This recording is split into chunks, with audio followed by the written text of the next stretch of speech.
네, 세 번째 과목은요. 건설 시공학입니다. 건설 시공학에서 첫 번째 문제를 보니까 공업화 공법이라고 그래서 일명 PC공법에서 이한 콘크리트 공사의 특징과 관련이 없는 것입니다. 첫 번째, 프리패브 공법이기 때문에 이게 프리캐브라고 그대로 읽습니다. PC를. 프리패브 공법이기 때문에 현장에서 공정이 매우 단축되죠. 둘째, 기상의 영향을 거의 받지 않습니다. 각 부품의 접합부가 어떻게 하나로 뭉쳐져 있습니다. 품질의 균일성을 기대하기 어렵다고 하는데 우수한 품질, 똑같은 품질을 만들기 위한 거죠. 그래서 틀렸어요. 답은 4번이 되겠습니다. 42번을 보면요. 어떤 문제가 있냐고. 철근의 이음 방식입니다. 철근을 연결하는 방식이죠. 철근을 연결하는 방식은요. 첫 번째 우리 대표적으로 말하는 게 겹침 이음을 쓰고 있죠. 용접 이음도 쓰고 있고 기계적 이음도 쓰고요. 갈고리 이음이라는 건 없어요. 이런 이음 자체는 없고 하나 더 있다면 우리가 여기서 가스 압접 방법도 쓰고 있습니다. 우리 교재 4-69쪽에 나와 있습니다. 그 다음에요. 43번입니다.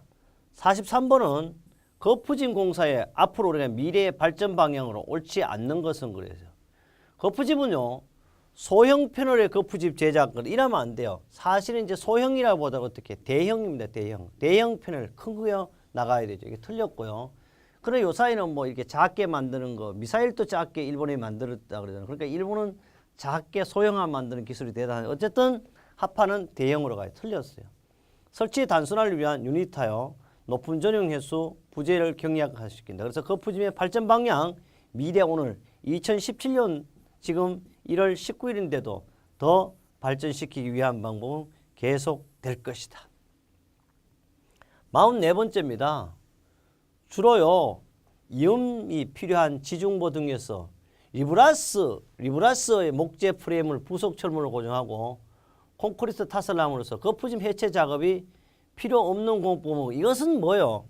메탈라스죠. 메탈라스는요. 이렇게 말 그대로 바닥을 이렇게 할 때 엮어가지고 있는 철선을 엮어가지고 만든 공법이 메탈라스 공법이 되겠습니다. 이건 해체하는 게 아니고 완전히 고정시키죠. 그래서 메탈라스 폼에 대해서 이야기를 했습니다. 이거는 메탈라스 판을 이야기해요. 이거는 폼에 대해서는 이거 전용의 패널을 말하는 거죠. 역시 형태를 콘크리트 표면이 때문에 매끈하기 때문에 모르타르와 같이 미장재료가 잘 붙지 않으므로 표면을 거칠게 해는 거. 모든 철근도 마찬가지입니다. 너무 매끈하면 안 되죠. 역시 골재도 마찬가지. 자갈을 그래서 매끌매끌한 걸 쓰면 안 되죠. 45번입니다. 콘크리트 타설 작업의 기본 원칙 중 옳은 것은 맞는 것이에요. 그럼 다 틀리고 맞는 것은 하나죠. 첫째, 타설 구역 내에 가까운 곳부터 타설한다. 콘크리트는요. 타설 구역 가까운 곳부터 타설하는 거 먼 곳부터 타설해야죠. 가까운 거 하면 먼 곳으로 갈 수가 없잖아요. 두 번째, 타설 구역 내에 콘크리트는 휴식 시간을 가지면서 타야 돼요. 휴식 시간 가지면 안 돼요. 굳어져 보기 때문에. 셋째, 낙하 높이는 가능한 작게 해야 돼요. 틀렸어요. 네 번째, 타설 위치에 가까운 곳까지 펌프, 버킷 등으로 운반하여 타설한다. 그래서 역시 답은 몇 번요? 4번이 되겠습니다. 46번 보겠습니다. 46번은요. 말뚝 설치 공법입니다. 말뚝을 설치하는 공법은 타입 공법과 매입 공법으로 크게 구분할 때 다음 중 타입 공법에 해당되는 거예요. 타입 공법에 해당 유일하게 타입을 시키는 것은요. 진동 공법이 타입 공법에 속합니다. 진동 공법은 상하 진동하는 바이브로 해머, 진동 해머를 사용해 말뚝을 박는 공법으로서 바로 타입 공법에 포함이 되고요. 아비비라는 것은 유압 기구를 이용하여 말뚝을 아비바에 박는 것은 무소음, 무진동에 적합한 것이 바로 아비 공법이 되겠습니다. 그러면요. 47번을 보도록 하겠습니다. 47번은 지름이 3에서 5cm 정도의 파이프 끝에 여과기를 따랐다. 여과기를 따르고 1에서 2m 간격으로 이를 수평으로 굵은 파이프 연결하여 진공으로 물을 뽑아낸다. 여기서 알아둘게요. 다른 거 없어. 물을 뽑아내는 공법은 뭐예요? 대표적인 웰포인트죠. 웰포인트. 그래서 웰포인트 공법이 되겠습니다. 웰포인트는 지름 3에서 5cm, 1에서 2mm 때려박고 수평으로 붉은 파이프로 연결하는 거죠. 그래서 진공으로 물을 뽑는 방법이고요. 이것은 비교적 지하수의 얕은 모래지반에 주로 사용하고 지반이 안 밀대어 흙의 전단 저항이 커지게 되겠습니다. 또 인접지반의 침하를 일으키는 경우가 있고요. 주로 보일링 현상을 방지할 수 있고, 그러니까 이것은 보일링이니까 사질 지반에 활용할 수 있지 점토질 지반에는 활용이 불가능합니다. 48번입니다. 집안의 토질 시험 과정에서요. 집안의 토질 시험 과정에서 보링 구멍을 이용하여 답이 나왔네요. 십자형 날개는 뭐예요? 베인이죠. 베인 벌써 이렇게 이런 여기 있네. 십자형 날개를 하면 베인이죠. 십자형 날개 집안에 이것에 회전시켜 점토의 점착력을 판별하는 대표적인 토질 시험 바로 베인 테스트가 되겠습니다. 답은 그래서 이게 십자형 날개가 이런 모형으로 되고 이것은 주로 사질이 아니고 반드시 연한 점토질에 사용하는 것이 되겠습니다.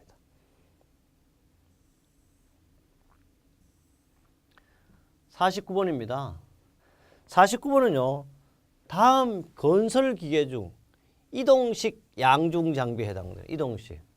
그러면 타워 크레인은 뭐예요? 고정식이에요.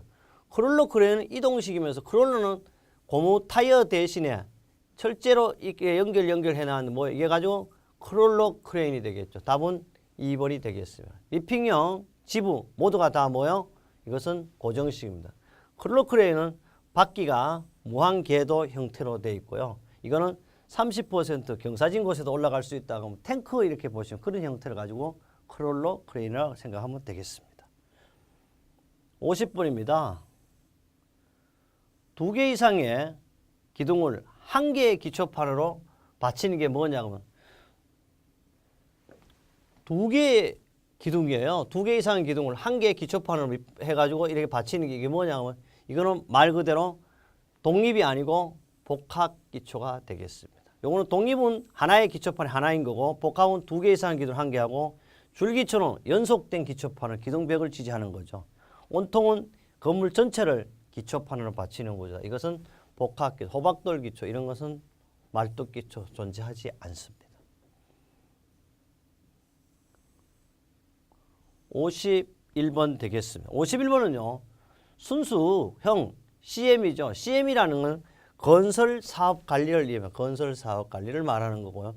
공사 단계별 기본 업무 중 시공 단계 업무, 시공할 때 하는 업무가 아닌 것은 그래요. 첫째, 이거는 품질 검사는요. 시공부터 준공까지 계속 해야 되죠. 그 다음에 작업 변화 승인 및 계약 변경도 어떻습니까? 공사 단계별 기본 업무지요. 기록 문서의 제출은 기록 문서는 처음 시작할 때 제출하는 거죠. 그래서 이거는 시공 업무와 관계없죠. 그 다음에 시공사와 발주사의 분쟁 해결도 바로 건설 사업 관리의 시공 단계의 업무가 되겠습니다. 52번을 가보도록 하겠습니다.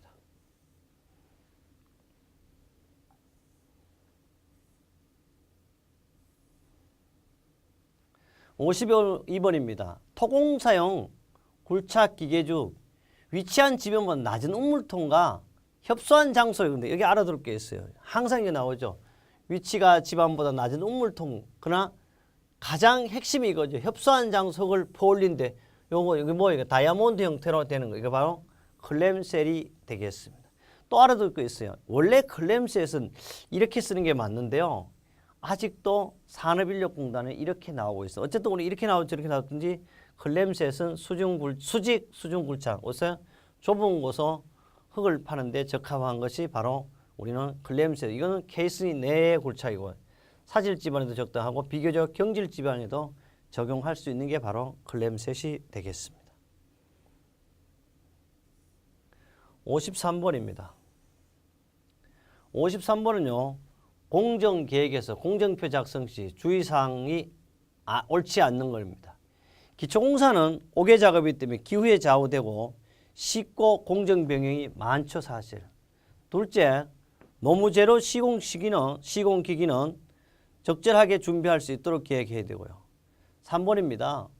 공기를 단축하기 위해 다른 공사와 중복 시공할 수 없다 그런데 그렇지 않습니다. 우리는 공기를 단축하거나 단축하지 않거나 건설공사에서는 중첩해서 공사를 할 수 있다는 것은 내가 A와 계약을 하고 B와도 계약할 수 있는 것에서 답은 3번이 되겠습니다.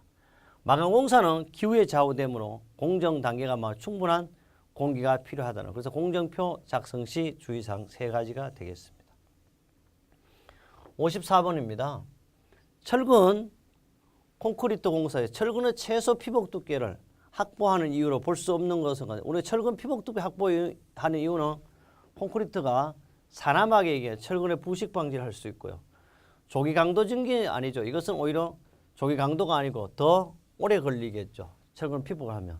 철근과 콘크리트 부착 능력을 확보하고 화재라든지 염해라든지 중성화 등으로부터 보호할 수 있는 것이 철근의 피복하는 역할이 되겠습니다. 철근 피복 두께 확보 목적은 바로 여기 철근에다가 피복을 이렇게 입혀 놓은 거죠. 내하, 내구, 유동성, 부착 강도를 확보하기 위한 겁니다. 55번입니다. 콘크리트 공사에서요, 거푸집 설계 시 고려할 사항, 가장 거리가 먼 것은, 거푸집 설계 시 고려 사항은요, 첫 번째 뭐가 있어요? 당연히 가장 중요한 것은 콘크리트 압력이죠. 측압이라든지, 콘크리트 타설 시의 하중이라든지, 콘크리트 타설 시의 충격과 진동, 다 맞네요.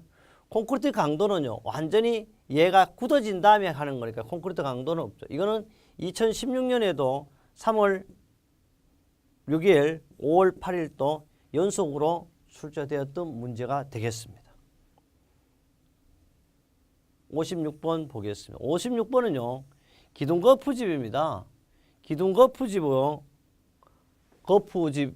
고정이라든지 측압 버팀용으로 사용되는 부속 재료라는 건데, 이거잖아. 기둥이나 그 다음에 측압이나 버팀용으로 벌어지지 않게 하기 위한 걸 뭐라 그랬어요? 이걸 가지고 우리는 밴드라고, 밴드. 그래서 이것은 바로 컬럼 밴드가 되겠습니다.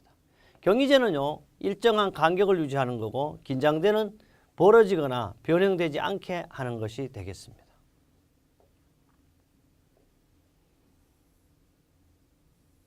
그래서 바로 컬럼 밴드를요, 거창하게 이렇게 그림으로 해가지고 이렇게 벌어지지 않게 이렇게 다 이것뿐이 컬럼 밴드 이렇게 되겠습니다. 이렇게 표시를 확실하게 컬럼 밴드는 기둥 거푸집을 고정시켜주는 밴드가 되겠습니다. 이것은 2016년 10월 1일 날 기사에도 출제가 되었던 문제입니다. 57번입니다. 공정관리에서 자원 배당의 대상이 아닌 것은, 우리 자원 배당은요, 사실 돈의 인력이죠. 그 다음에 인력이 있으면 장비가 있어야 되고 자재가 있어야 돼요. 그 다음에 계약은 우리 공정관리 자원 배당에 포함되지 않죠. 어쨌든 사람이 있느냐, 기계가 있느냐, 그 다음에 재료가 있느냐 이거죠. 그래서 사람이냐, 그 다음에 기계냐, 재료냐 이렇게 해가 인력, 장비, 자재가 바로 공정관리 시 자원 배당 3가지가 되겠습니다. 58번입니다. 공사를 계약할 때요, 공사 계약 방식 중에서 예산이라든지 계약에서 계약 이행의 수연, 엄청 오래된 장기적인 를 요하는 이런 계약을 체결하는 걸 뭐냐 그래요? 말 그대로 이거는 장기 계속 계약입니다. 그래서 계약 기간 예산에 따라 계약을 수연간 할 수 있죠. 10년 이상 걸리는 공사도 많잖아요. 다른 외국은요, 우리 건물 하나 짓는데 세를 예를 들어 아버지가 하다가 안 되면 아들이 하다 안 되면 손주까지 이렇게 간다 그러죠. 그러나 우리는 빨리빨리지만 어쨌든 이런 걸 가지고 우리는 몇 년은 장기 계속 계약이 되겠습니다.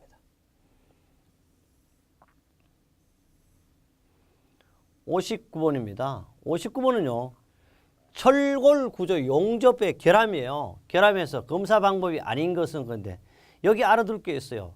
자연전극은 자연적으로 봐요.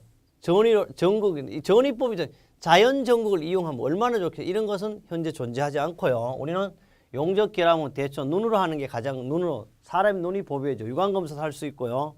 그다음 염색, 침투 탐상 검사도 할 수 있습니다. 그 다음에 여기에서 초음파 탐상 검사도 실시하고 있습니다. 그 답은 1번이 되겠습니다. 상가번 60번을 보면요, 60번은 어떠한 문제가 나온지 한번 보겠습니다. 60번은 입찰자에요, 있어서 입찰자에 입찰 공고입니다. 입찰 공고에 포함하는 주요 항목이 아닌 것은 건데, 계약에 관한 분쟁 해결 방법 이런 걸 입찰 공고에 내겠어요. 야 어떻게 됐을 때 요 사이는 이제 제일 보험회사는 제일 마지막에 하긴 하는데 우리 아직까지는 우리 입찰 공고에는 이런 걸 나타내지 않죠. 이거는 마지막에 계약할 때는 가능한 거죠. 혹시 공사를 지연됐을 때 100분의 30을 물어줘야 되면 이런 거 하잖아. 그럼 시작부터 입찰 절차에 공고하는데 이렇게 내놓잖아요. 입찰 절차에는 일시와 장소, 계략적인 공사의 특성, 유형이라든지 규모를 내죠. 이래야만이 공사 기간을 정할 수가 있죠. 발주자와 설계자의 명칭과 주소도 합니다. 그래서 입찰 공고 시 주요 항목은 2, 3, 4 세 가지가 되겠습니다. 우리 이렇게 했어요. 2016년 10월 1일 세 번째 과목인 건설 시공을 여러분과 함께 했습니다. 다음 과목은 네 번째 과목 건설 재료학에서 여러분의 합격을 제가 함께 하겠습니다.